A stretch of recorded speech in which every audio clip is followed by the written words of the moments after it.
बहुत बढ़िया। Recording start हो चुकी है। और जैसा कि आप सबको पता है कि जो भक्तिकाल हम पढ़ रहे थे इससे पहले वाली कक्षा में, हमने भक्तिकाल की पूरी विशेषताएं पढ़कर भक्तिकाल के उदय का कारण पढ़ा। साथ में संत साहित्य को हमने शुरू कर दिया था और संत साहित्य को कल की क्लास में हमने समाप्त भी कर दिया है। ठीक है, पूरा आदिकाल पढ़ा पहले, फिर भक्तिकाल हमने शुरू किया था। संत साहित्य हमने पढ़ा तो संत साहित्य की सारी विशेषताएं पढ़ी हमने। भक्ति काल जब शुरू किया था तो पूरे भक्ति काल की विशेषताएं पढ़ी थी। क्यों जरूरी है? क्योंकि भक्ति काल की विशेषताएं भक्ति काल को आदिकाल, रीतिकाल, आधुनिक कालों से भिन्न करती है। ठीक है, इसलिए ये विशेषताएं पढ़ना बहुत ज्यादा आवश्यक होता है। फिर जब हमने संत साहित्य पढ़ा तो संत साहित्य को विशेषताओं के साथ पढ़ा था, क्योंकि संत साहित्य की विशेषताएं उसको सूफी साहित्य, राम भक्ति साहित्य, कृष्ण साहित्य से भिन्न करती है। जबकि ये बात भी मैंने आपको बताई थी कि भक्ति काल की जितनी विशेषताएं हैं वो भक्ति काल के सारे कवियों में लागू होती है लगभग।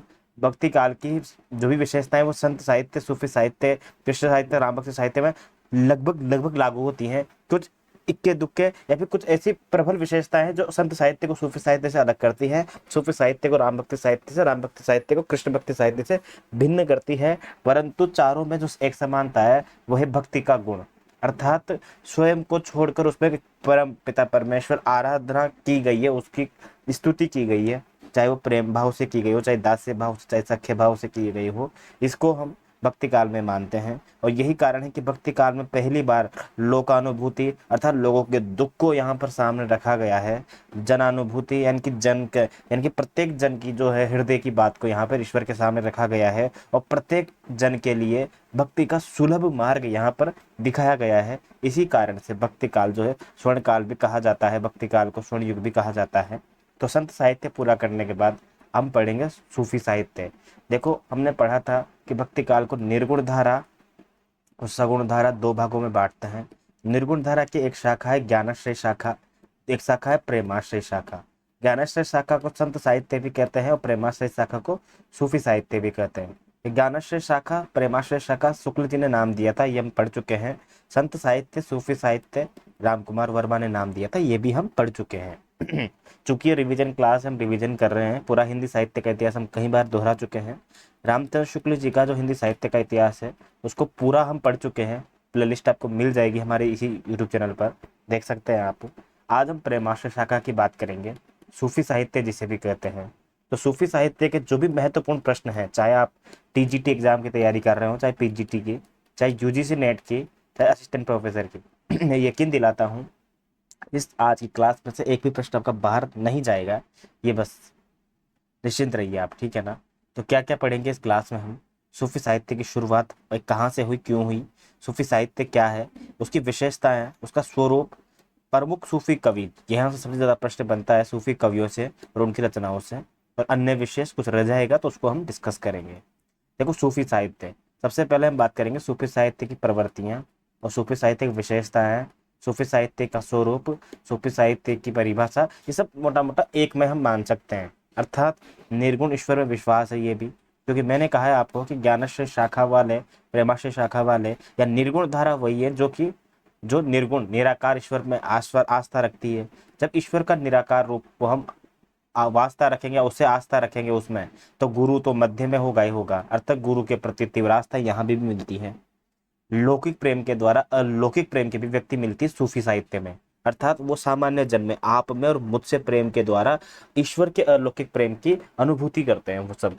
ठीक है, उसके द्वारा ही वो अलौकिक प्रेम की खोज करते हैं, जिसे कहते हैं इश्के मजाजी के द्वारा इश्के हकीकी खोजना। ठीक है, इश्के मजाजी मतलब होता है लौकिक प्रेम के द्वारा, इश्के हकीकी मतलब होता है अलौकिक प्रेम की अभिव्यक्ति। ये याद रखना, इश्के मजाजी पहले आएगा, फिर इश्के हकीकी बाद में आएगा। रहस्यवाद की अभिव्यक्ति है, मैं बता चुका हूँ रहस्यवाद क्या होता है, ये विशेषता है। जहां भी दिक्कत आए मुझे पूछना। काव्य रूढ़ियों की भरमार है। काव्य रूढ़ियों की भरमार का मतलब होता है कि ऐसे ऐसे तथ्यों को लेकर काव्य लिखना जो कि मानने लायक न हो, जिनमें कल्पना की अतिशयोक्ति हो, जिसमें पशु पक्षियों से वार्तालाप हो, पक्षी बात कर रहे हो, इस प्रकार के जो तथ्य होता है ना, इसमें भगवान का आना जाना, ये सब चीजें जो कहीं ना कहीं एक प्रकार से जनसामान्य में होता नहीं है ना, उन सब चीजों को लेकर लिखना काव्य रूढ़ियों की भरमार है। सूफी साहित्य में क्या होता है?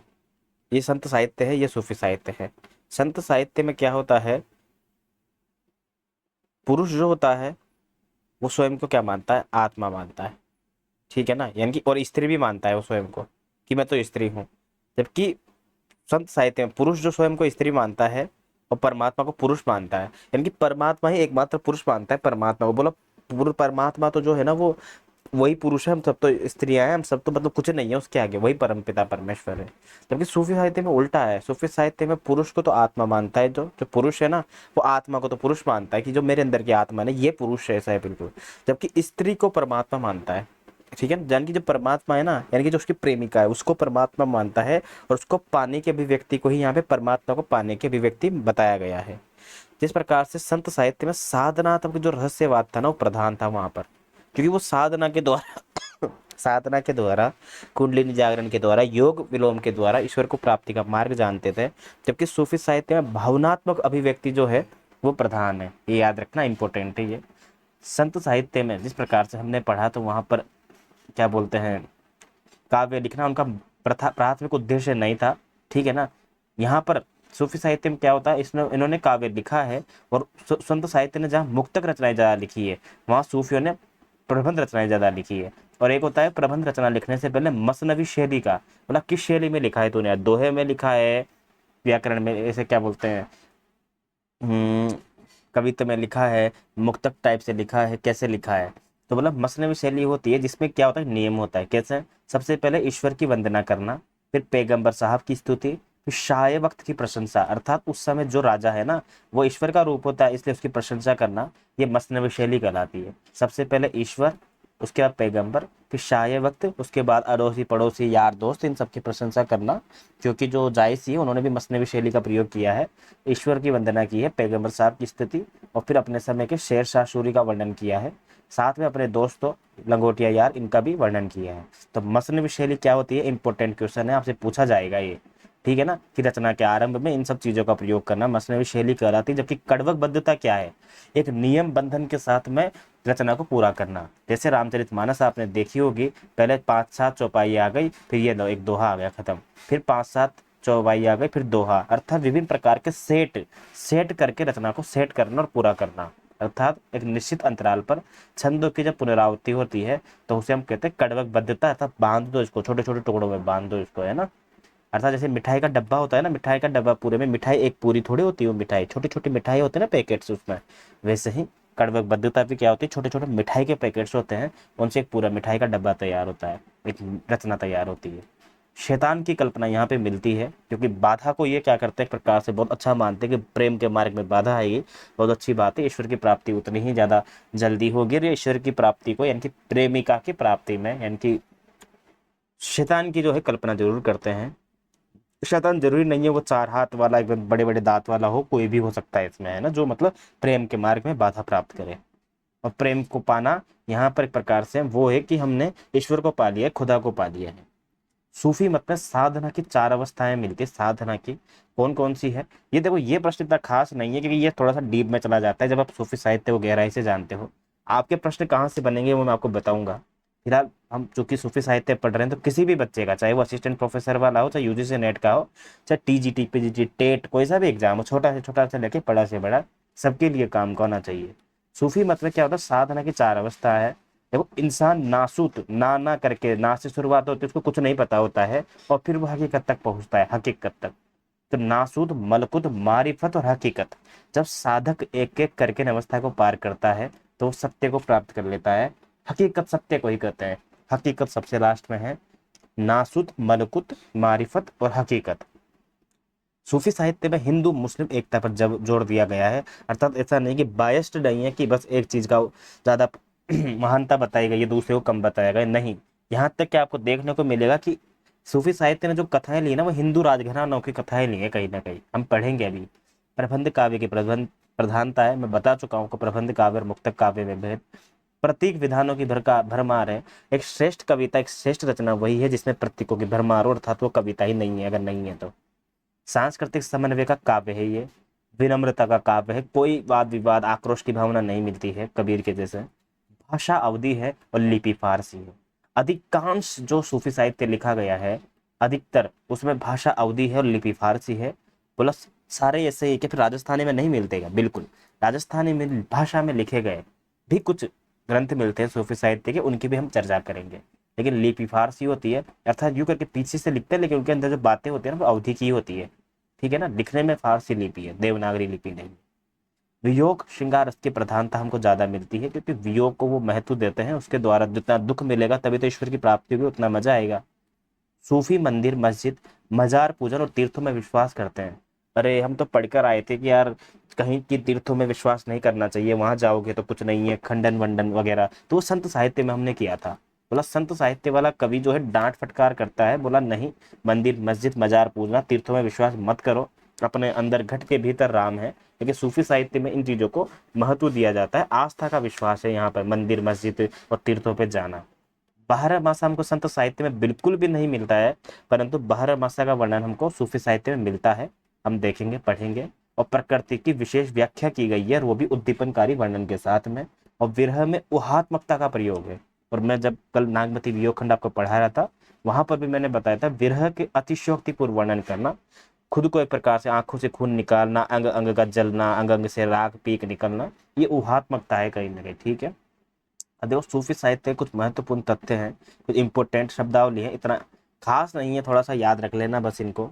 जैसे शरा, शरा मतलब होता है शरीयत और कुरान को मानने वाले, और एक होता है बेशरा। देखो सूफी भी क्या होता है, मुसलमानों का एक वो प्रकार है जो कहीं ना कहीं नियम को नहीं मानते हैं और वो परम सत्ता में लीन रहना चाहते हैं, वो है ना, उसे सूफी कहते हैं। तो शरा तो वो होते हैं जो शरीयत को मानते हैं, वो कहते हैं ना बोला शरीयत के हिसाब से ये क्या बोलते हैं, क्या बोलते हैं, गुनाह है, शरीयत में गुनाह लिखा गया है, इसको ऐसा है बिल्कुल, शरीयत में ये हराम है ना। और वैसे एक शरीयत एक प्रकार की नियमावली है, कह सकते हैं। कुरान भी आपको पता है इनका एक धार्मिक ग्रंथ है।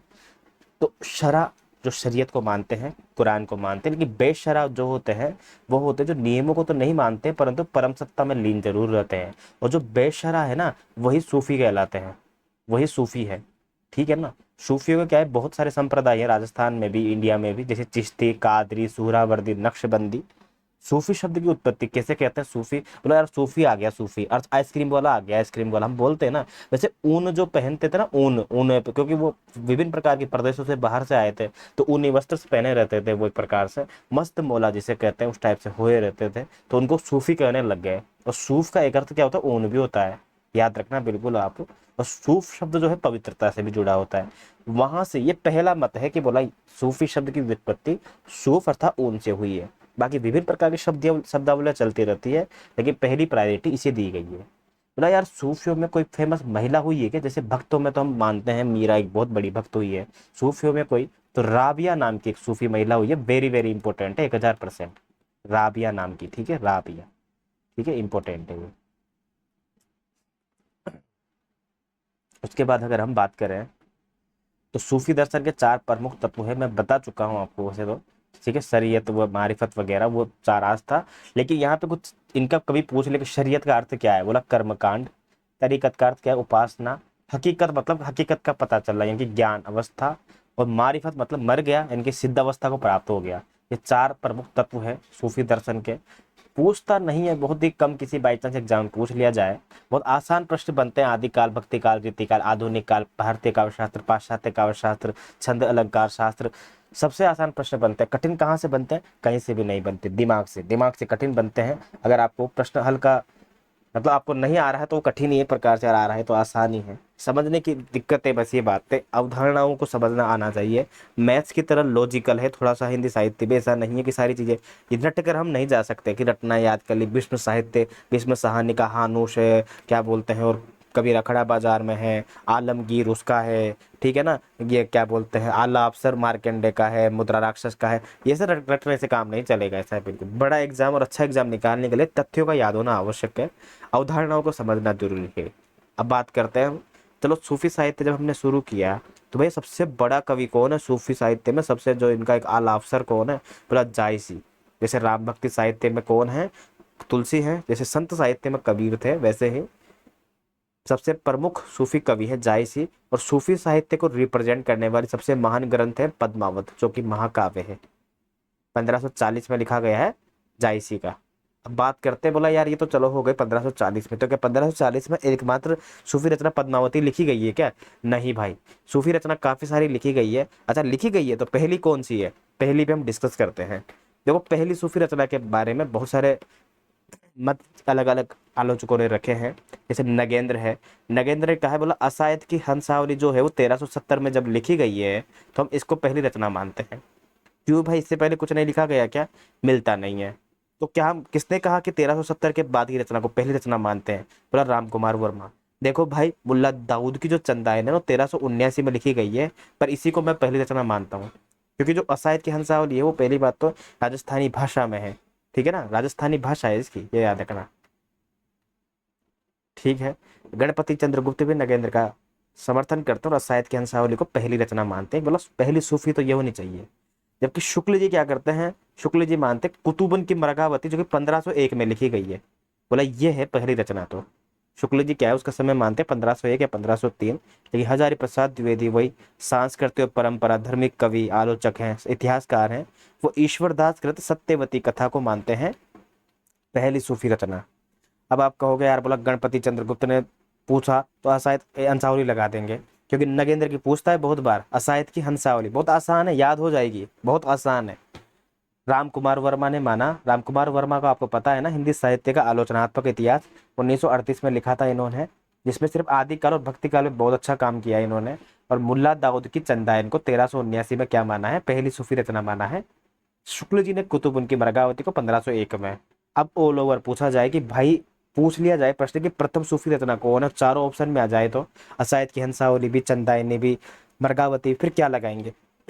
देखो हर जगह शुक्ल जी इंपॉर्टेंट नहीं होते, हर जगह शुक्ल जी का माना हुआ कुतुब उनकी मरगावती नहीं आएगा।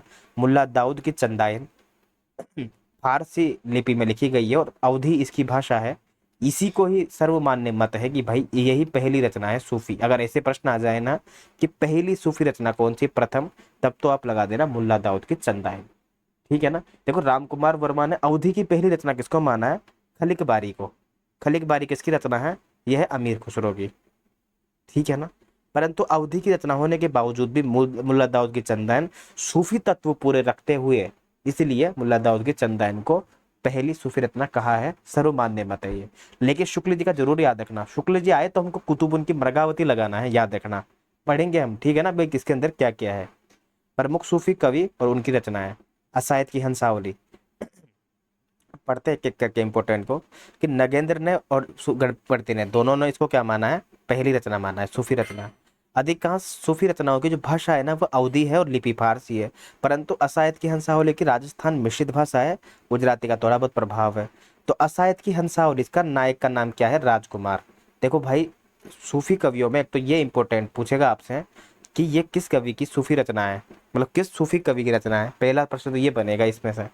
दूसरा जो महत्वपूर्ण रचना है ना, 3-4 रचना इंपॉर्टेंट है बस सूफी साहित्य में, उनके कवियों का नाम भी पूछेगा आपसे, मतलब सॉरी उनके पात्रों का भी, कि कौन कौन है।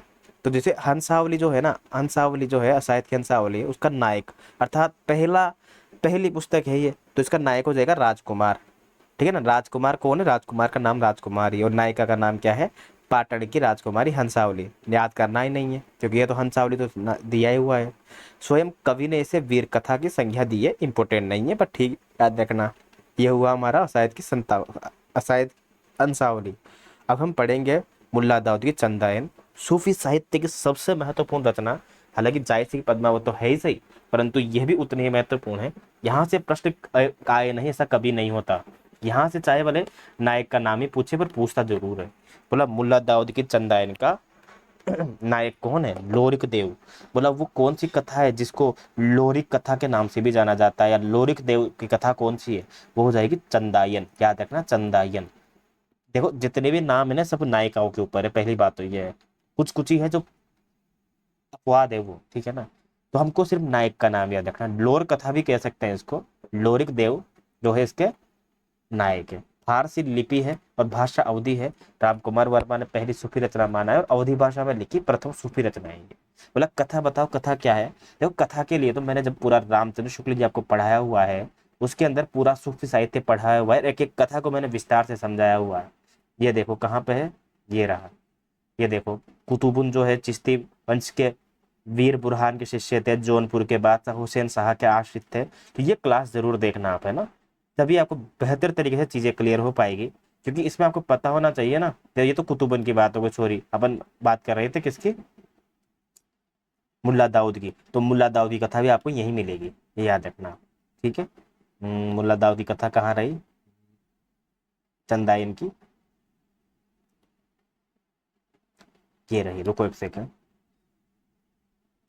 अच्छा ये मलुकदास हो गए।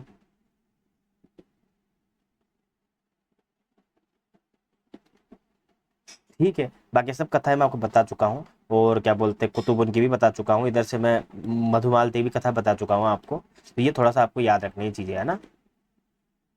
अपन यहाँ पे सिर्फ अभी ये कथाएं वगैरह नहीं पढ़कर सिर्फ सिर्फ ये कॉमन चीजें पढ़ेंगे, ठीक है ना।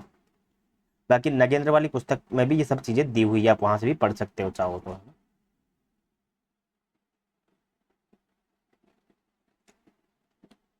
ठीक है। और कुछ इंपॉर्टेंट तथ्य होता है उस रचना के बारे में, तो मैं बताता हूँ आपको, ठीक है। तो मुल्ला दाऊद कृत चंदायन, लोरिक देव और चंदा नायिका है, बस इतना इंपॉर्टेंट है। ईश्वरदास की सत्यवती कथा, सिर्फ नाम याद रखो, आपकी सत्यवती कथा किसकी है, ईश्वरदास की। क्रम क्या होगा, 1501, ठीक है ना, 1501 है। अभी मैं क्रम लगा दूंगा सब रचनाओं को, जैसे कि क्रम लगाएंगे तो सबसे पहले आएगी हंसावली, ये एक, ठीक है। दूसरे नंबर पे आएगी मुल्ला दाऊद की चंदायन, ये दो।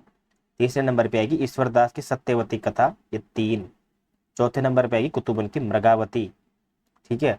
उसके बाद आएगी पद्मावत, पांचवे पे। उसके बाद आएगी मधुमालती 1545 में, ठीक है। उसके बाद फिर अन्य रचनाएं हैं, ठीक है ना। आगे देखो आप, ईश्वरदास की जो है, शुक्ल जी ने इसे तो सूफी परंपरा का प्राचीनतम ग्रंथ कहा है, बोला बहुत प्राचीनतम है ये, है ना। पर हालांकि सूफियों में प्राचीनतम कहा है, फिर भी इसको पहली सूफी रचना नहीं माना है। और ईश्वरदास की सत्यवती कथा को हजारी प्रसाद द्विवेदी ने ही पहली सूफी रचना कहा है। साथ ही इसमें जो है नायक है, इसका इंपॉर्टेंट है, बोला ईश्वरदास की सत्यवती कथा का नायक कौन है, ऋतुपर्ण। ऐसे भी याद हो जाए, सत्यवती कथा, सत्य का ऋतु, ऐसे याद रख लेना कुछ भी करके, है ना। और नायिका तो सत्यवती स्वयं है ही सही, कुतुबन की मृगावती, वेरी वेरी इंपॉर्टेंट, सबसे ज्यादा बार प्रश्न पूछा जाता है इसका भी। कुतुबन की मृगावती 1501 या 1503 अलग अलग समय माना गया है इसका। इसका नायक भी राजकुमार ही है। इससे पहले जब हम असायद की हंसावली पढ़ी थी, जो कि नगेंद्र ने पहली सूफी रचना माना था, उसका नायक भी राजकुमार था। और शुक्ल जी ने जिसको पहली रचना माना है, जिसका नाम है मृगावती, उसका नायक भी राजकुमार है, कंफ्यूज मत होना, लेकिन नायिका का नाम है मृगावती। मृगावती लिपि फारसी, भाषा अवधि। शुक्ल जी ने इसको प्रथम सूफी रचना कहा है। इसमें क्या होता है, आखेट करते समय अंत में राजकुमार की मृत्यु हो गई, और मृगावती और जो दूसरी पत्नी थी रूपमणि, उसके साथ सती हो गई। और इसमें पंक्तियां आती हुई, रुक्मणी पुनि वैसे मर गई, कुलवंती सतसो सती बही, यानी कि सती बही, कुतुबन की मृगावती वाली जो कहानी है उसमें सती हो गई। देखो वैसे तो क्या होता है ना, जो ये कुतुबन की मृगावती में जो राजकुमार है ना, वो बड़े ही दुख सह के संघर्ष करके बड़े बड़े पहाड़ों को पार करके नायिका से मिलता है, योगी का वेश भी धारण कर लेता है, और अंत में क्या होता है, एकदम चींटी के काटने जैसे बराबर। आखिर करते समय कोई कैसे मर सकता है, पर ये कथाओं का अंत है, ये याद रखना आप, है ना, प्रश्न पूछ लिया जाए इसलिए। बाकी इसके लिए क्या करना पड़ेगा, मृगावती के लिए शुक्ल जी वाली पुस्तक जरूर पढ़ना आप, मैंने खुद नहीं पढ़ाई हुई है, इसलिए मैं यहाँ पे उस चीज को दोबारा दोहरा नहीं रहा हूँ, ये याद रखना। फिर भी मोटा मोटा आपके सामने पढ़ देता हूँ, चलो यार। हम्म, कुतुबन की मृगावती, ये तो मनोहर और मधुमालती ही, चलो। हाँ ये रहा कि कहानी का सारांश ये है कि चंद्रनगर के राजा गणपति चंद्र का पुत्र कंचनपुर के राजा रूप मुरारी की मृगावती की राजकुमारी पर मोहित हुआ, और ये राजकुमारी उड़ने की विद्या जानती थी। अनेक कष्ट झेलने के बाद राजकुमार उसके पास पहुंचा। एक दिन मृगावती राजकुमार को धोखा देकर कहीं उड़ गई, उसकी खोज में योगी बनकर निकल गया, है ना। तो ये नहीं पूछेगा योगी बनकर किस में निकल गया, क्योंकि ये हर दूसरी सूफी कथा की कॉमन कहानी है ये। तो उसके बाद क्या होता है, वो राजकुमार जो होता है वो समुद्र से घिरी पहाड़ियों से पहुंचकर पहले एक से मिलता है, उसको सुंदरी को एक राक्षस से बचाता है, रुक्मिणी नाम की एक सुंदरी को। उसके बाद क्या होता है कि वो उसके पिता जो है उससे विवाह करवा देता है, ये पहली पत्नी हो गई। दूसरी वापिस जब वो मृगावती के पास पहुंचता है, जहाँ वो 12 वर्ष रहा, ये कहानी हो गई। दोनों साथ में रहने लग गए, दोनों वाइफ। उसके बाद वो अंत में आखेट के समय हाथी से गिरकर मर गया, और यही क्या हो गया, उसके बाद वो सती हो गई, रुक्मणी पुनी वैसे ही मर गई, कुलवंती संत सो सती बही। जब मैंने ये पढ़ाया था बहुत विस्तार से और बहुत अच्छे तरीके से आपको कथा समझाई थी। शुक्ल जी की पुस्तक से सूफी साहित्य जरूर पढ़ना, खुद अपन नहीं पढ़ाई हुई है, पूरी प्लेलिस्ट आपको मिल जाएगी। मंझन की मधुमालती पढ़ेंगे, उससे पहले हम पढ़ेंगे जायसी कृत पद्मावत 1540 ईस्वी में। ठीक है, इससे पहले हम पढ़ चुके हैं क्या, कुतुबुन की मृगावती। देखो इसका कभी कभी क्या होता है 927 हिजरी, हिजरी क्या होता है, एक प्रकार से एक समय है ये भी, जैसे शक संवत चलता है ना, संवत चलता है, वैसे एक समय काल चलता है मुसलमानों में या फिर फारसी अरबी फारसी कवियों में। ठीक है ना, वो हिजरी बोलते हैं उसको समय को। तो उसके अनुसार जो समय था ना वो 927 हिजरी था। ठीक है, 927 हिजरी। जैसे सम्मत में पूछा जाए तो सम्मत में हम 57 नहीं ऐड कर देते हैं क्या, है ना, लेकिन ईसवी के अनुसार इसका समय ठहरता है 1540। सर्वश्रेष्ठ सूफी काव्य है ये। इसमें सबसे सभी रचनाओं में 5 अर्धालियों पर एक दोहे का प्रावधान था। ठीक है ना, हमने कल वो पढ़ा था ना नागमती, आपने पढ़ा होगा, पहली पंक्ति, दूसरी पंक्ति, तीसरी पंक्ति, चौथी पंक्ति, पांचवी पंक्ति, तो ये दोहा आ गया। ये 5 पंक्तियां जो है चौपाई की से बोलते अर्धालियां, नीचे दोहा आ गया। ठीक है ना, इससे अब देखो क्या होता है ना कि इससे पहले की सभी रचनाओं में 5 अर्धालियों पे एक दोहे रखने का प्रावधान था। अर्थात मुल्ला दाऊद की चंदाइन हो, चाहे कुतुबुन की मृगावती हो, ठीक है ना, चाहे वो इससे पहले कौन सी रचना बताई थी मैंने इससे पहले, मृगावती, मुल्ला दाऊद की चंदाइन, ये सब रचनाएं, असायद की हंसावली वगैरह, इन सब में 5 अर्धालियों पे यानी कि 5 पंक्तियां और फिर दोहा था। लेकिन भाई सर्वश्रेष्ठ काव्य कब बनता है, जब लीक से हटकर चलते हैं। लीक से हटकर चलते हैं मतलब पहली बार इन्होंने 7 अर्धालियों पर एक दोहा रखा था, अर्थात 7 चौपाई रखी थी, 7 चौपाइयों की पंक्तियां रखी थी और फिर दोहा रखा था। तो अर्थात वो कौन, तो ये प्रश्न पूछा जाएगा आपसे कि जायसी की पद्मावत में 5 अर्धालियों पर एक दोहा था क्या, नहीं, गलत है। 7 अर्धालियों पे एक दोहा है, याद रखना, 7 अर्धालियों पे एक दोहा है। जायसी ने जो है बाबर और शेर शाह सूरी दोनों का शासन देखा था, वेरी वेरी इंपॉर्टेंट है ये 7 अर्धालियों पे दोहा वाला। आवाज क्या कट रही है, क्या आवाज, सबको ही कट रही है क्या आवाज बताने में, बताना आवाज कट रही है क्या मेरी, एक बार बताना। अच्छा, बहुत बढ़िया। तो एक बार दोबारा कनेक्ट करो, फिर आप काट के एक बार, मैं भी करता हूँ एक बार, रुको। अभी बताओ।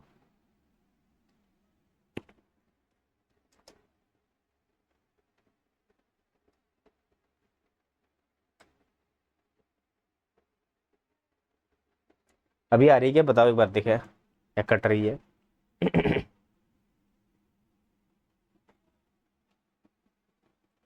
बताओ बताओ बताओ।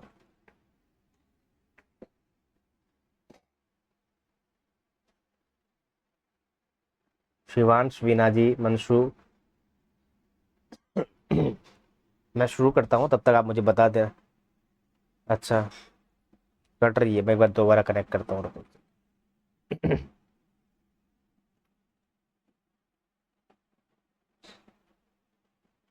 ठीक है, अभी बताना एक बार। अभी बताओ, आवाज आ रही है ठीक ठाक या कट रही है ना। चलो कुछ हो तो फिर बता रहा मुझे, है ना। बाकी फिर आप यूट्यूब पे देख लेना क्लास, वहाँ अच्छी आवाज आएगी, डोंट वरी, उसके लिए अलग से माइक यूज करता हूँ मैं। तो जैसा कि आपको पता है कि सर्वश्रेष्ठ रचना बनने के लिए लीक से हटकर चलना पड़ता है। 5 अर्धालियों पे दोहा पहले की रचनाओं में रखा गया था, लेकिन 7 अर्धालियों पे दोहा रखा था किसने, जायसी की पद्मावत में। ये याद होगा ऐसा ही आपको। जायसी ने जो है, मलिक मोहम्मद जायसी पूरा नाम है, बाबर और शेर शाह सूरी दोनों का शासन देखा है। पद्मावत की जो रचना है शेर शाह सूरी के दरबार में हुई थी, ये भी हमने बताया था आपको। और इसकी नायक जो था, इसका नायक था रतन सेन और नायिका थी पद्मावती। इसमें एक और नायिका मिलती है, आपको पता होगा, नागमती। लिखी लिपि भी फारसी है और ठेठ अवधि है। इसमें 57 खंड है और अंत में एक उपसंहार मिलता है। 57 खंड के बाद, 58 चैप्टर नहीं है वो, 57 खंड के बाद एक चैप्टर मिलता है। आपको पता होगा ना कि नागमती वियोग खंड जो इसका सबसे महत्वपूर्ण है, उसको 30वां खंड नाम दिया है, इसे 30वां खंड को बोलते हैं अपन। वैसे क्या होता है ना, किसी किसी रचनाओं में खंड बोलते हैं हम, किसी किसी में अध्याय बोलते हैं, चैप्टर्स को नाम को, किसी किसी में समय बोलते हैं। जैसे पृथ्वीराज रासो में हमने 69 समय पढ़े थे, यहाँ 57 खंड है, वहाँ 69 चैप्टर थे, यहाँ 57 चैप्टर है। तो क्या होता है ना, जैसे कि पद्मावत की जो पहली पंक्ति है ना, बहुत इंपॉर्टेंट, जैसे सुमिरो आदि एक करतारु, जे ही जीव दीन है कीन संसारु। ठीक है ना, यानी कि सुमिरो यानी कि करतार भगवत परम पिता परमेश्वर को। मैंने कहा था ना कि मसनवी शैली अपनाई गई है इसमें, और मसनवी शैली में सबसे पहले ईश्वर का नाम लिया जाता है। ठीक है ना, उसके बाद पैगंबर साहब का, उसके बाद फिर शाह वक्त का, यानी कि जिस वक्त का जो शहंशाह है, उसके बाद अड़ोसी पड़ोसी, गर्लफ्रेंड, महिला मित्र, दोस्त, इन सब का आप नाम ले सकते हो।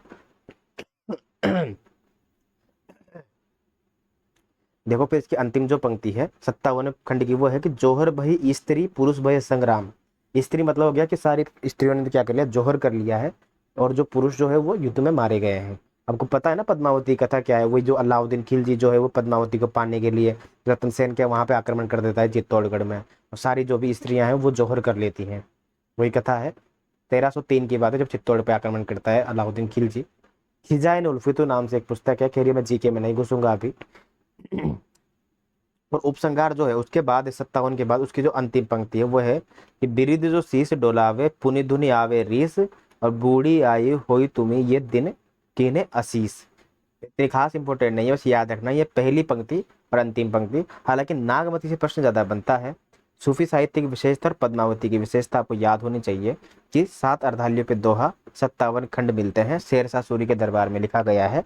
ठीक है, कथानक रूढ़ियों की भरमार है इसमें, ठीक है ना। काव्य रूढ़ियों, कथानक रूढ़ियों की भरमार है इस काव्य में, रचना में, याद रखना आप। मैंने बता ही दिया था काव्य रूढ़ियाँ क्या होती है। काव्य रूढ़ियों का मतलब होता है वही तोता बोलना, पक्षियों का बोलना, है ना, विभिन्न पक्षियों से बातचीत करना, है ना, इस टाइप की जो घटनाएं होती है, ईश्वर का आना, दर्शन देना। देखो इस रचना पे जो है ना संदेश रासक का भी प्रभाव दिखाई पड़ता है। और संदेश रासक किसकी रचना है, अब्दुल रहमान की। और अब्दुल रहमान कौन है, जिसको हजारी प्रसाद द्विवेदी ने हिंदी साहित्य का पहला कवि माना है। वो संदेश रासक का भी प्रभाव इसमें मिलता है। डॉक्टर बच्चन सिंह ने क्या कहा है, पद्मावत की भाषा को अवधि का हर अर्घान, अर्घान मतलब अवधि की खुशबू है। बोला अगर फूल चाहिए ना आपको, सेंट चाहिए ना, सेंट, ये पकड़ो, अवधि की जो सबसे सर्वश्रेष्ठ सेंट है, अवधि की जो सबसे पहला बढ़िया परफ्यूम है ना, वो ये है। कौन है, अपना पद्मावत है। ठीक है, जायसी का प्रिय अलंकार है, हेतु उत्प्रेक्षा अलंकार, हेतु है प्रेक्षा। पद्मावत में प्रेम की प्रधानता जो है ना निर्विवाद है।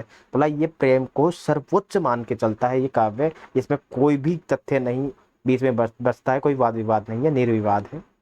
पूर्वार्ध भाग और उत्तरार्ध भाग दो खंडों में ही, मतलब दो बड़े बड़े अलग प्रकार के भाग है इसके, पूर्वार्ध और उत्तरार्ध। बहुत इंपॉर्टेंट है, 1000 बार प्रश्न बना है कि पूर्वार्ध की कथा तो ऐतिहासिक है, और क्या बोलते हैं परार्ध की कथा जो है वो काल्पनिक है।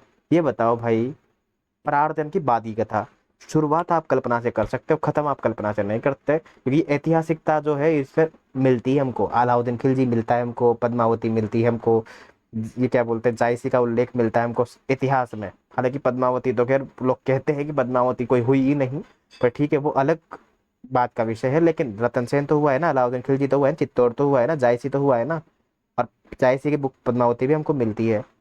तो भाई हम पूर्वार्ध जो है ना, यानी कि शुरुआत का भाग है, उसको कल्पनाशील रख सकते हैं, शुरुआत में हम कल्पना कर सकते हैं, एंड तो इतिहास वाला होना चाहिए। इसलिए क्या करेगा वो आपसे पूछेगा कि पूर्वार्ध में तो किसका वर्णन है, इतिहास का, लेकिन आपको बोल देना गलत, पूर्वार्ध में तो कल्पना का वर्णन है। पूर्वार्ध में थोड़ी सी क्या है ना काल्पनिक कथाएं हैं, जबकि परार्ध लास्ट में कैसा वर्णन है, ऐतिहासिक।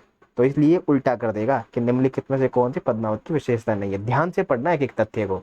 ये असिस्टेंट प्रोफेसर में आए हुए प्रश्नों की ही बात कर रहा हूँ मैं, यहाँ से ये आए हुए प्रश्नों का ही एग्जाम्पल लेके बता रहा हूँ। पूर्वार्ध भाग रतन सेन के पद्मावती के विवाह तक की कथा है, रतन सेन के पद्मावती के कथा तक की विधा है, कथा है। और उत्तरार्ध में क्या होता है, विवाह के बाद जीवन की कथा। अधिकांश आलोचक इसके पूर्वार्ध भाग को कल्पना प्रसूत, उत्तरार्ध को ऐतिहासिक मानते हैं।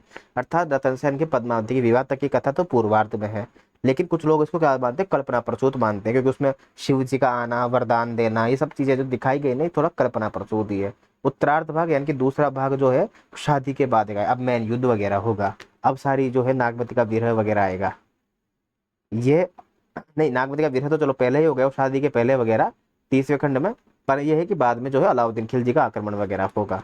ये अवधि का ऐसा पहला महाकाव्य है जिसमें इसमें राधा रतन सेन और पद्मावती के प्रेम कथा द्वारा अलौकिक प्रेम का चित्रण किया गया है। परंतु प्रेम के स्वरूप में अनेक विद्वानों का मतभेद है। कुछ विद्वान तो कहते हैं कि लौकिक प्रेम के भी व्यक्ति स्वीकार करते हैं, तो कुछ कहते हैं अलौकिक। बोला कुछ नहीं यार, कुछ सांसारिक प्रेम है तो दिखाए, कौन सा यहाँ पे अतुल्य प्रेम बताया, अलौकिक प्रेम बताया है। रतन सेन ने जो अपनी शादीशुदा पत्नी थी नागमती, इतनी खूबसूरत थी, उसको छोड़ के चला गया है वो पद्मावती को पाने के लिए, तो इसमें अलौकिक क्या है, लौकिक ही तो है। जबकि प्रतीक के माध्यम से अगर बात करें यहाँ पे, तो जो पद्मावती है ना वो एक प्रकार से ईश्वर खुदा की बात मानते हैं ना, खुदा की के प्राप्ति के लिए एक सूफी काव्य लिखा गया है, या सूफी काव्य में जो है वो खुदा मानते हैं ईश्वर को, और क्या बोलते हैं स्त्री को, तो ये भी एक काल्पनिक कथा भी अगर माने हम, तो उस हिसाब से भी यहाँ पर पद्मावती को पाना खुदा की प्राप्ति के बराबर था। लेकिन कुछ लोग लौकिक कथा मानते हैं, कुछ लोग अलौकिक मानते हैं। तो शुक्ल जी क्या मानते हैं? आचार्य शुक्ल जैसे समीक्षक ने तो अनेक काव्य में प्रेम की पीर का समाधान लोक पक्ष और आध्यात्म पक्ष में द्वैत के अंतर संबंधों के ध्यान में रखकर किया है। कि आचार्य शुक्ल जैसे समीक्षक ने तो, कि ये प्रेम की पीड़ का समाधान जो है, आवाज आ रही है ठीक ठाक मेरी, है ना वीना जी, ऋषि जी? अभी तो कोई दिक्कत नहीं है ना? चलो, आचार्य शुक्ल जैसे समीक्षक ने तो उनके काव्य में, इनकी पद्मावत जो काव्य है जायसी का, उसमें प्रेम की पीर का समाधान लोक पक्ष और आध्यात्म पक्ष में द्वैत के अंतर संबंधों को ध्यान में रखकर किया है। बोला यार, भक्ति आपको करनी है, प्रेम भावना अगर आपको फैलानी है, तो ईश्वर अगर मनुष्य मनुष्य से प्रेम नहीं करेगा सबसे पहले, तो वो ईश्वर की भक्ति करके भी क्या उखाड़ लेगा ऐसा, बिल्कुल। यानी कि लोक पक्ष और आध्यात्मिक पक्ष दोनों में द्वैत के अंतर संबंध को, है ना, ध्यान में रखकर शुक्ल जी ने क्या कहा है कि पद्मावत के प्रेम को अलौकिक, एकांतिक और आध्यात्मिक कहा है। ठीक है ना? शुक्ल जी की पद्मावत को, शुक्ल जी ने पद्मावत को समासोक्ति व अन्योक्ति परक काव्य कहा है। शुक्ल जी के अनुसार पद्मावत हिंदी साहित्य का जगमगाता रत्न है। शुक्ल जी के अनुसार, शुक्ल जी कहते हैं कि बोला पद्मावत तो भाई बहुत श्रेष्ठ रचना है, रामचरितमानस के बाद मैं तो इसी का नाम लेता हूँ जो बहुत श्रेष्ठ रचना है। शुक्ल जी कहते हैं ऐसा। अर्थात यहाँ पर यह कहकर इन्होंने रामचरितमानस को हिंदी साहित्य की सर्वश्रेष्ठ रचना बता दिया है, और पद्मावत को दूसरी सर्वश्रेष्ठ रचना बता दिया है शुक्ल जी ने। शुक्ल जी ने कहा है कि प्रेम की वेदना का कवि भी जायसी को कहा है। बोला यार, प्रेम को जिस हिसाब से ये समझता है, क्योंकि प्रेम को किस प्रकार से, वेदना को, विरह को किस प्रकार से व्यक्त किया है जायसी ने, वो इंपॉर्टेंट है। जायसी कथा अलौकिक प्रेम की कथा है, लौकिक प्रेम की कथा है। जायसी कथा, पद्मावती कथा कल्पना है या फिर ऐतिहासिक, ये बाद की बात है। सबसे पहले वो एक कविता है, सबसे पहले एक महाकाव्य है, और उसमें लिखी एक एक बात कविता है, एक एक शब्द काव्य है उसमें। तो उसके अनुसार अगर हम तुलना करें या उसके अनुसार हम आलोचना करें या समीक्षा करें, तो प्रेम की वेदना का कवि भी जायसी को कहा है शुक्ल जी ने।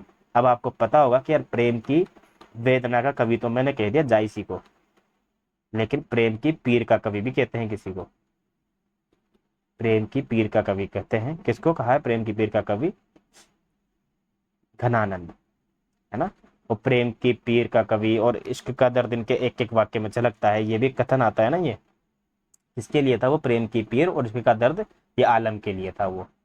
जैसे प्रेम की पीर वाली शब्दावली है ना, शुक्ल जी ने बहुत बार इस्तेमाल किया है। आप जब शुक्ल जी का इतिहास पढ़ोगे, जो मैंने पूरा पढ़ाया हुआ है, वहां पे जरूर देखना आप, ऐसा सब चीजों को बहुत विस्तार से समझाया हुआ है। ठीक है। अब विजय देव नारायण शाही ने क्या किया है, जायसी की पद्मावत को बहुत ही शानदार तरीके से खोलकर, बहुत ही शानदार आलोचनात्मक पुस्तक लिखी है इन्होंने, है ना? तो उन उसमें भी इनके कुछ मत है। क्या मत है? कि विजय देव नारायण शाही ने जो है पद्मावत के प्रेम को लौकिक माना है। ठीक है ना? एक पृथ्वी पुत्र नाम से भी एक इनका निबंध, एक पुस्तक है विजय देव नारायण शाही की, उसमें भी जायसी का वर्णन है। तो ये भी आप थोड़ा सा याद रखना कि पृथ्वी पुत्र किसकी पुस्तक है? विजय देव नारायण शाही की।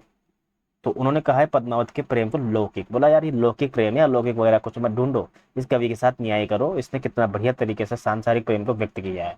इसके अनुसार जायसी को बैकुंठ प्रेम की तलाश नहीं है, बल्कि वो तो ऐसा प्रेम चाहते हैं जो प्रेम करने वाले को ही बैकुंठी बना दे। अर्थात वो नहीं चाहते कि कोई ईश्वर की प्राप्ति हो, खुदा मिलेगा मुझे पद्मावती मिलते, नहीं। वो तो चाहते हैं कि इस संसार में जहां हम रह रहे हैं, पहले यहाँ तो प्रेम करें, यहाँ ही हम स्वर्ग बना देंगे इस जीवन को, तो ऊपर तो ऑटोमेटिक स्वर्ग मिल जाएगा।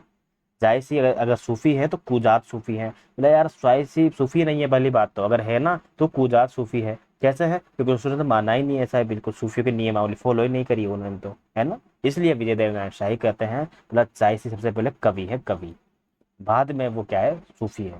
इसलिए जायसी वो, और पद्मावत को एक महाकाव्यात्मक त्रासदी किसने कहा है? पद्मावत को एक महाकाव्यात्मक त्रासदी कहा है किसने? विजय देव नारायण शाही ने। इंपॉर्टेंट तथ्य है ये भी, बहुत इंपॉर्टेंट।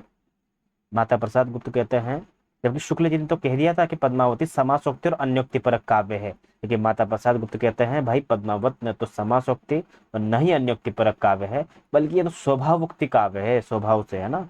और जो कुछ उसके स्वभाव में है, और वो है प्रेम। ठीक है ना? अब देखो, हमने बात करी, ठीक है। अब देखो, वासुदेव शरण अग्रवाल ने भी कुछ लिखा है। क्या लिखा है पद्मावत के बारे में? हम पढ़ा रहे हैं, सूफी रचना पढ़ा रहे हैं, सूफी साहित्य पे बात कर रहे हैं, क्योंकि अभी रिकॉर्डिंग जारी है, ये यूट्यूब पे डलेगी, तो अपन लास्ट में बात करते हैं, 10 मिनट बाद, है ना।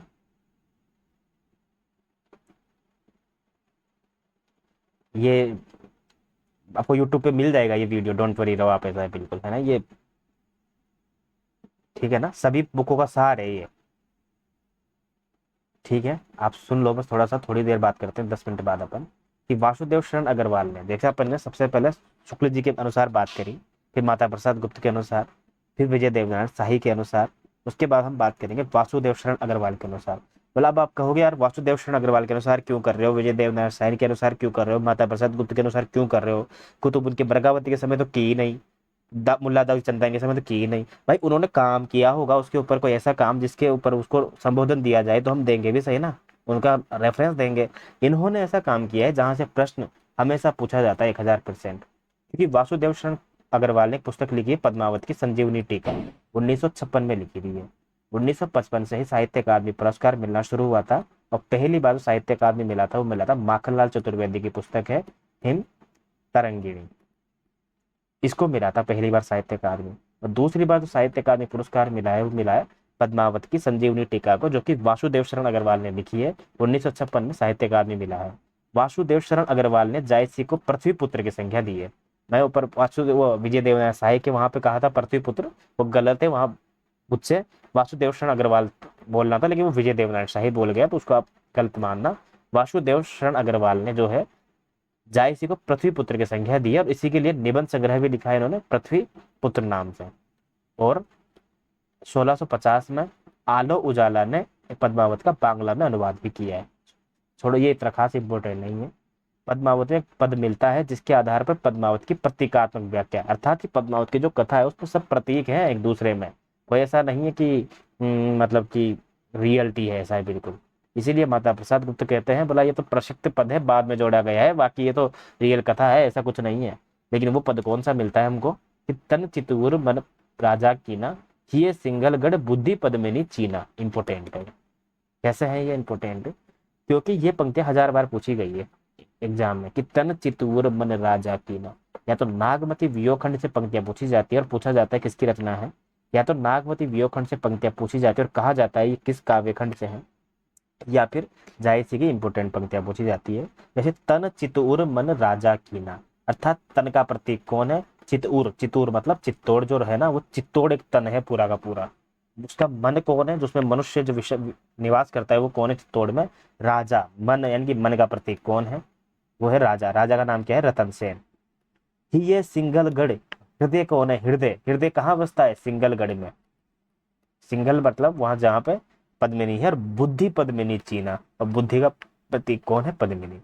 ठीक है, अब ये देखो सारे प्रतीक यहाँ पे है। जैसे कामायनी का प्रतीक हमेशा पूछा जाता है ना, कि ईड़ा बुद्धि का प्रतीक है, मन का प्रतीक मनु, ठीक है, सॉरी हाँ वही मतलब ईड़ा बुद्धि का प्रतीक है ना, श्रद्धा जो है मन का, हृदय का प्रतीक है। वैसे पूछा जाता है ना कि किसका कौन सा प्रतीक है, ये पूछा जाता है। मनु मन का है, हृदय का श्रद्धा है। तो अलाउद्दीन ये जो है पद्मावत से भी प्रश्न पूछा जाता है कि कौन किसका प्रतीक है, तो तन यानी कि शरीर का प्रतीक है चित्तौड़गढ़, मन रतन सेन। हृदय, ये हृदय ऐसे नहीं लिखा जाता है, हृदय ऐसे लिखा जाता है, ये ह के साथ जो हर वाला नीचे डंडा घुमाते हैं, इसी के साथ ये भी है ना हृदय। हृदय है सिंगलगढ़। बुद्धि का प्रतीक है पद्मावती। दुनिया धंधा यानी कि सांसारिकता का प्रतीक कौन है, जो बस सांसारिकता में लगे रहते हैं, रोते धोते रहते हैं, वो है नागमती। गुरु का प्रतीक है, गुरु जो राह दिखाता है रतन सेन को और पद्मावती के पास ले जाता है, वही हीरामन तोता। माया, माया का प्रतीक कौन है, जो शैतान मतलब प्रकार से बीच में हमको खलल पैदा करता है, वो है अलाउद्दीन खिलजी। और शैतान कौन है, राघव चेतन, क्योंकि ये क्या करता है, पद्मावती के घर से अलाउद्दीन के पास चला जाता है, बीच में ये सारा कांड करता है। अब कुछ लोग तो कहते हैं, बोला नहीं यार ये फर्जी है, ये सब चीजें जो है प्रतीक वगैरह ये झूठ है, बाद में जोड़े गए हैं। लेकिन हमको ये भी याद करना पड़ेगा, पूछा जाता है कि गुरु किसका प्रतीक है, गुरु का प्रतीक कौन है, हीरामन तोता, याद रखना, ठीक है। फिर है सिंगलगढ़, है ना, तन चितूर मन राजा कीना। जायसी के गुरु कौन है, इस पर कभी कभी प्रश्न आ जाता है। पहला जो मत है सबसे ज्यादा वो शेख मोहिदी के संबंध में है, और सैयद अशरफ इब्राहिम भी दूसरा मत है कि ये भी इनके गुरु है। ठीक है ना, प्रश्न आ सकता है कि जायसी के संबंध में कौन सा कथन गलत है, या कौन सा कथन सही है, या कौन सा कथन सही, कौन कौन सा कथन सही है ना, A B C D E. इसलिए चीज़ें अपन को याद होनी पड़ती है। ठीक है, रिवीजन करा करो इन सब चीज़ों का। ठीक है ना, तो मतलब बार बार रिवाइज करोगे, याद मत करो, दिमाग में मत घुसाओ, ऑटोमेटिक याद हो जाएगी चीज़ें। अब देखो जायसी के बारे में बहुत हजारों इंपॉर्टेंट तथ्य हैं, लेकिन उसमें से कुछ महत्वपूर्ण तथ्य क्या क्या है, क्योंकि जायसी अपने आप एक चैप्टर है पूरा का पूरा, और जायसी की पद्मावत भी अपने आप एक चैप्टर है। जैसे कि जायसी कुरूप थे, ये बिल्कुल सही बात है, जायसी वास्तव में देखने में बहुत कुरूप थे। और इसीलिए क्या हुआ, जायसी एक बार जब शेर शाह सूरी के दरबार में गए तो वो लोग हंसे, बोला यार देखो यार कैसा आदमी आया है। तो वो जायसी बोलता है कि मोही का हंसेसी की हंसेसी कोहर रही, है ना, कि मुझे हंस रहे हो या मुझे बनाने वाले को हंस रहे हो। कोहराई का मतलब होता है बनाने वाला, अर्थात जो वो होता है ना जो मिट्टी के वो बनाता है, कुम्हार। कोहराई मतलब कुम्हार। बोला यार तू कुम्हार के बनाए हुए घड़े पे हंस रहा है या कुम्हार पे हंस रहा है, मुझे ये बता, क्योंकि मुझे तो ईश्वर ने बनाया है ना। सब चुप हो गए। प्रतीकों का सही निर्वहन नहीं हुआ, ऐसा कहते हैं, ऐसा आरोप लगता है। कल्पना और इतिहास का अद्भुत समन्वय इन्होंने किया है, हम देख सकते हैं। प्रथम भाग काल्पनिक है और उत्तरार्ध का ऐतिहासिक है। इतिहास तो साहित्य को जन्म देता ही है, लेकिन क्योंकि इतिहास क्या था, अकबर ने युद्ध किया, महाराणा प्रताप ने युद्ध किया, इतनी तारीख को युद्ध हुआ, खत्म। अब वहां बीच में से साहित्य निकल के आएगा, कैसे आएगा, उस युद्ध की मार्मिकता, उस युद्ध की संवेदना, जहां से हमको पता चलता है कि कौन युद्ध जीता है, कौन युद्ध हारा है। ठीक है ना, तो इतिहास तो साहित्य को जन्म देता ही है, लेकिन साहित्य ने पहली बार इतिहास को जन्म दिया है, ऐसा भी कहते हैं, क्योंकि इतिहास में पद्मावती नाम से कोई मिलती ही नहीं है, इसीलिए ऐसा भी एक मत है। लोक तत्व और भारतीय संस्कृति की भरमार है, कैसे है, बोले यार भारतीय संस्कृति के महीने हैं, नक्षत्र हैं, पशु पक्षी है, एक प्रकार से त्योहार है, सबका वर्णन तो है, इसीलिए लोक तत्व और भारतीय संस्कृति की भरमार है। 12 मास का सटीक वर्णन है, हिंदू त्योहार और महीनों का वर्णन बहुत जबरदस्त है। जायसी ग्रंथावली का संपादन शुक्ल जी ने किया था। और शुक्ल जी ने जब, क्योंकि सबसे पहले जायसी के काव्यों को छापना तो पड़ेगा ना यार, दुनिया के सामने डिजिटल तो करना पड़ेगा ना, शुक्ल जी ने किया। और वैसे तो जायसी काफी सारी रचनाएं, ये देखो कहरनामा, चित्ररेखा, कनावत, मसलानामा, पद्मावत, अखरावट, आखिरी कलाम। पर शुक्ल जी ने केवल 3 ही रचनाओं को प्रमाणिक माना है, पद्मावत, अखरावट और आखिरी कलाम, और इस तीनों को ही छापा है। ठीक है ना, इसलिए ये प्रश्न पूछा गया है कि निम्नलिखित में से जायसी ग्रंथावली में कौन सी रचना सम्मिलित नहीं है, और ऑप्शन में आता है चित्ररेखा। ठीक है ना, तो चित्ररेखा सम्मिलित नहीं है, पद्मावत, अखरावट और आखिरी कलाम सम्मिलित है। अन्य रचनाओं की बात करूं तो कहरनामा, चित्ररेखा, कन्हावत और मसलानामा भी इन्हीं की रचनाएं पूछी जाती है। पद्मावत जो है भक्ति काल का वेद वाक्य है, ये शुक्ल जी ने कहा है कि केई न जगत बेचा, केई न लीन जस मोल, बहुत बढ़िया। बोला जीवन में तुम्हारे पास धन है चोरी हो जाएगा, जीवन में तुम्हारे पास उम्र है ढल जाएगी, परंतु तुम्हारे पास अगर यश है, यश कीर्ति, तो उसको जीवन में कोई चोरी नहीं कर सकता, तुम्हारे बाद भी वो बचा रहेगा। अर्थात पद्मावत का काव्य प्रयोजन क्या है, हम काव्य शास्त्र पढ़ते हैं, वहां पढ़ते हैं ना काव्य प्रयोजन। काव्य प्रयोजन मतलब काव्य का उद्देश्य, क्यों किया भाई तूने बिहारी शब्द से क्यों लिखी है बता। बोला पैसा मिल रहा था, पैसा मोटा तगड़ा, एक असरफी के, एक दोहे के बदले में एक असरफी 1 लाख रुपए मिल रहे थे। अच्छा, अर्थात बिहारी सत्सई का काव्य प्रयोजन हो जाएगा धन की प्राप्ति, परंतु पद्मावत की जो काव्य प्रयोजन है वो है यश की प्राप्ति। ये रहा यहाँ से, है ना, इसलिए ये प्रश्न पूछा जाता है बार बार कि जायसी ने काव्य प्रयोजन यश को माना है। और वैसे वो भी कहते हैं, जायसी कहते हैं कि फूल मरे पे मरे न बासु, मतलब फूल मर सकता है पर बांस नहीं मरती, उसी प्रकार से मैं मर जाऊंगा, लेकिन मेरे जो ये काव्य लिखा है ना का, इसको पढ़कर तुम रो दोगे, रो, ये याद रखना। उसी प्रकार अगर हम बात करें तो अखरावट जो है, अखरावट नाम से पता चल रहा है, अखरावट मतलब अक्षर, अक्षर मतलब प्रत्येक अक्षर की दार्शनिक व्याख्या की है सूफी दर्शन के अनुसार अखरावट रचना में। और आखिरी कलाम क्या है, आखिरी कलाम में तो कयामत का वर्णन है। ठीक है ना, आखिरी कलाम में कयामत की रात का वर्णन है, तो किसी को पढ़ना हो कयामत कब आएगी, आखिरी कलाम पढ़ लेना, मलिक मोहम्मद जायसी की। ये हमने पढ़ा मलिक मोहम्मद जायसी को, पद्मावत के बारे में पढ़ा, जायसी के बारे में पढ़ा, कैसा दिखता था कैसा नहीं दिखता था, पद्मावत की जो विशेषता थी पढ़ी, पात्र पढ़े, प्रतीक पढ़े, पंक्तियां पढ़ी, महत्वपूर्ण विशेषताएं पढ़ी, सारी की सारी। प्रश्न पक्का है, बाहर नहीं जाएगा, यकीन कीजिए। इनके सिलेबस में नागमती वियोखंड लगा हुआ होता है, उसका भी पूरा हमने पढ़ाया हुआ है, वीडियो आपको मिल जाएगी हमारे इसी यूट्यूब चैनल पे। मैं इसको शेयर नहीं करना चाहता, मैं इसको साझा नहीं करना चाहता, मैं चाहता हूँ इसकी मुंह से बोलकर ही, एक प्रकार से वो कहते हैं ना कि ऑर्गेनिक ग्रोथ हो। ऑर्गेनिक ग्रोथ मतलब समझ रहे हो ना आपकी, मतलब जेन्युइन बंदे आए। अब आपने मान लो अब मेरे कहने पे 10 बंदों से क्या सब्सक्राइब भी करवा दिया, पापा से, चाचा से, ताऊ जी से, क्या फायदा, वो देखेंगे क्या यहाँ पे वो कौन सा जायसी को पढ़ने आ रहे हैं यहाँ पे, नहीं ला सकते ना। हाँ ये जरूर कर सकते हो कि जो मैं रैंडम कविताएं डालता हूँ, गीत डालता हूँ, छंद डालता हूँ, उनको आप जरूर शेयर कर सकते हो रैंडम लोगों को जो साहित्य से नहीं जुड़े हुए हैं। साहित्य उनको क्या काम, उनको क्या मतलब है मंजन की मधुमालती से, उनको क्या मतलब है साहित्य हंसावली लिखी है, उनको क्या मतलब है नगेंद्र ने पहली रचना किसको माना है, उनको क्या मतलब है कि कुतुब उनकी मृगावती को शुक्ल जी ने पहली रचना माना है ना। तो मंजन की मधुमालती पढ़ते हैं। तो यहाँ तक जो हमने पढ़ा था क्रम में, असायत की हंसावली पढ़ा 1370 में, 1379 में हमने पढ़ा मल्ला दाऊद की चंदायन, उसके बाद हमने पढ़ा था 1501 में मलिक मोहम्मद क्या बोलते हैं कुतुबुन की बरगावती के पहले 1501 में हमने पढ़ा था ईश्वरदास की सत्यवती कथा। फिर 1503 या 1501 में हमने पढ़ा था कुतुबुन की बरगावती। 1540 में हमने पढ़ा जस्ट अभी पद्मावती यानी कि चाय की पद्मावत पद्मावत। और 1545 में अभी हम पढ़ेंगे मधुमालती, मंझन की मधुमालती। बहुत इंपॉर्टेंट है। पहला तो प्रश्न ये बनता है मंझन की मधुमालती से कि प्रेम के उच्च आदर्श को व्यक्त करने वाली रचना कौन सी है, प्रेम के उच्च आदर्श को दिखाने वाली रचना कौन सी है।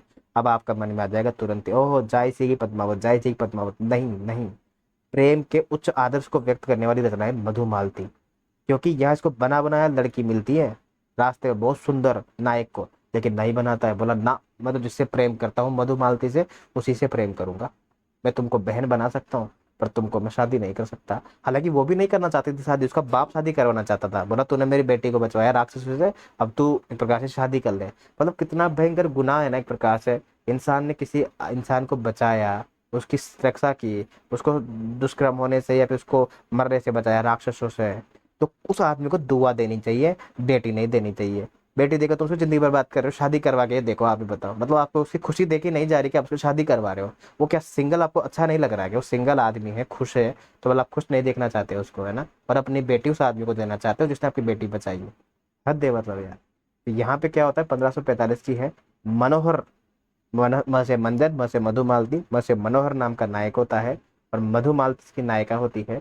इसमें क्या होता है उपनायक। तो ये भी प्रश्न बनता है कि कौन सी कथा में उपनायक और उपनायिका भी मिलती है, या ताराचंद और प्रेमा का भी कथा बताई गई है। यह हो जाएगी मंजन की मधुमालती। ठीक है ना। अब मैंने कहा था कि जायसी की पद्मावत के पहले 7 अर्धालियों पे एक दोहा नहीं मिलता था, 5 अर्धालियों पे एक दोहा मिलता था। जबकि जायसी की पद्मावती में ये नियम भंग कर दिया, क्योंकि मैंने कहा ना सर्वश्रेष्ठ रचना बनाने के लिए आपको सर्वश्रेष्ठ लिखना पड़ेगा और लीक शेयर कर चलना पड़ेगा। अतः जायसी की पद्मावत में 7 अर्धालियों पे एक दोहा मिलता है, जबकि इससे पहले वाली रचनाओं में 5 अर्धालियों पे एक दोहा मिलता है। जबकि जायसी की पद्मावत के बाद हर एक रचना में 7 अर्धालियों पे एक दोहा मिलता है, हर एक रचना में। लेकिन फिर मधुमालती में क्या मिलता है, तो मधुमालती बाद की है ना, तो 7 अर्धालियों पे दोहा मिलना चाहिए, लेकिन ये अपवाद है। ये याद रखना आप। मंजन की मधुमालती भी क्या है, अपवाद है। कैसे है, क्योंकि इस पे भी 5 अर्धालियों पे एक दोहा ही मिलता है, 7 अर्धालियों पे एक दोहा नहीं मिलता है। इंपॉर्टेंट तथ्य है, याद रखना यार, याद हो जाएंगे यार, पूरे समाज को याद है, पूरे देश को याद है, हर एक बच्चे को याद है, जो इंटेलिजेंट बच्चा है ना उसको सबको याद है। और उसी का सिलेक्शन होगा। और अगर आपको याद करना है, कोई याद नहीं है तो याद करना पड़ेगा तभी सिलेक्शन होगा। ठीक है ना। ये रचना इसका कुछ अंश खंडित मिलता है, ये मैं नहीं कहता, शुक्ल जी की पुस्तक में लिखा हुआ है। मंजन की मधुमालती मैंने शुक्ल जी वाली पुस्तक से अच्छे से समझा रखी है, याद रखना। ठीक है। इस रचना में 5 अर्धालियों पे एक दोहा मिलता है। प्रेम के सर्वोच्च आदर्श रूप की अभिव्यक्ति हुई है मंजन की मधुमालती में। इसमें प्रेम का माध्यम परियां बनती है, परियां, ये भी इंपॉर्टेंट है। ठीक है ना। पहले क्या होता है, आप अचानक सो रहे हो मान लो आप रात को, ठीक है ना, और परियां आती है और एक लड़की को आपके बगल में सुला देती है, या किसी लड़की के बगल में लड़के को सुला देती है। और सुबह उठ के क्या होगा, सबसे पहले तो आप भागोगे वहां से उठ के। इसमें उल्टा होता है, और उसको हो सकता है पीटो सामने वाले को, लड़की वही तो लड़का लड़के को पीटेगी, और लड़का हो तो लड़की को देखो खुश हो जाएगा, अरे क्या बात है गजब, सपना देख रहा हूँ नहीं देख रहा ये पता है, वो कन्फर्म करेगा पहले तो। लेकिन यहाँ पे क्या होता है, परियां आती है, लड़के को सुला के चले जाती है राजा के, राजकुमार के बगल में, उसको प्रेम हो जाता है एक दूसरे से। परियां फिर से चालाक होती, अलग कर देती है। अब वो तो मन तो लग गया ना एक दूसरे से, फिर वही ढूंढा ढांडी करते हैं एक दूसरे को, सर्च वगैरह करते हैं, गूगल सर्च भी करते हैं, फेसबुक पे भी ढूंढता है वो, इंस्टाग्राम वगैरह मिलता है, लेकिन मिलती नहीं है वो सब चीजें, है ना, क्योंकि उस टाइम में फेसबुक इंस्टाग्राम था नहीं। तो उसके बाद क्या होता है, फिर ये लास्ट में कैसे मिलते हैं, और मनोहर जब बीच में आता है तो प्रेमा कैसे मिलती है, ताराचंद कैसे मिलती है, ये कथा इसमें आता है। और ये सब कथा जो है वो मैं पूरी पढ़ा चुका हूँ। मंदन की मधुमालती को विस्तार से पढ़ने के लिए पढ़े शुक्ल जी का हिंदी साहित्य का इतिहास। अब देखो कथा जगत चेती कवि आई, पुरुष मार ब्रज सती कराई। तो वैसे सती कराने वाली जो पंक्तियां थी हमने, तो वो तो थी रुक्मणी पुनी वैसे ही मर गई, ये हमने पढ़ी थी शुरू में कुतुबन की मर्गावती में। परंतु ये भी एक पंक्तियां हैं जो कि मंजन की मधुमालती से आती है कि पुरुष मार ब्रज सती कहाई। ठीक है ना, इसमें भी ऐसा वर्णन मिलता है अपन को। और ठीक है, आज के लिए बस इतना काफी है सूफी साहित्य के लिए। हमने काफी रचनाओं का अध्ययन किया, विस्तार से सूफी साहित्य की विशेषताओं को पढ़ा हमने। ठीक है, अब थोड़ा बहुत कुछ रचनाओं को देख लेते हैं यार, है ना। तो क्लास कैसी लगी कमेंट जरूर करना मुझे, और दोस्तों के साथ शेयर कर देना, जो भी आपको लगता है, जो आपके दुश्मन नहीं है, जो लगता है कि उसको पढ़ने से फायदा होगा, तो शेयर जरूर कर देना। ओके, चलो तो बाय बाय।